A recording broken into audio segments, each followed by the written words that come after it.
अस्सलामुअलैकुम दोस्तों, क्या हाल है? तबीयत से ठीक है? सबक वही है, सब्र तहम्मुल। जो करना है सुथरा करना है।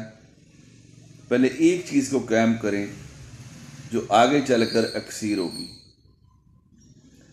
कल मैंने आपसे वादा किया था कि आज मैं आपको वर्किया कैमोनार के मतलब बता रहा हूँ।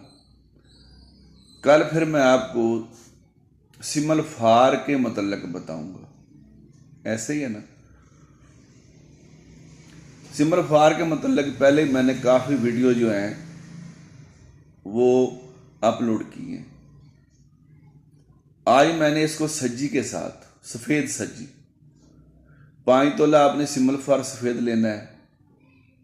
1 किलो सज्जी सफ़ेद लेनी है, उसके दरमियान में रखना है।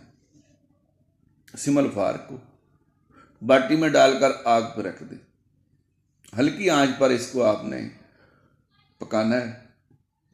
अगर कहीं से ये धुआं दे, जो दाब है, तो थोड़ा सा ऊपर सज्जी को कर देना है, धुएं को बाहर निकलने नहीं देना। ये करते जाएं, समझ आई ना? फिर थोड़ा सा ऊपर से प्रेस कर दें।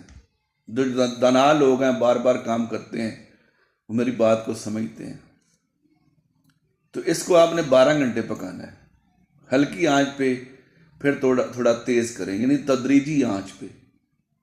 12 से 16 घंटे के बाद आपने इसको सर्द होने देना है। फिर इसमें से सिमल फार निकाल लेना है। ये चरख खाकर कैमोनार हो जाएगा इंशाल्लाह।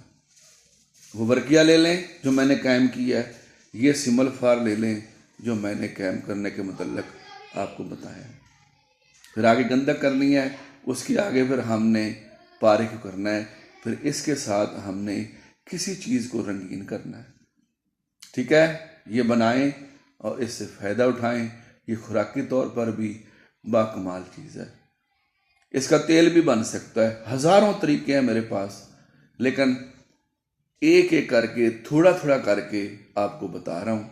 आप बनाएं और इससे फ़ायदा उठाएं। रब रखा।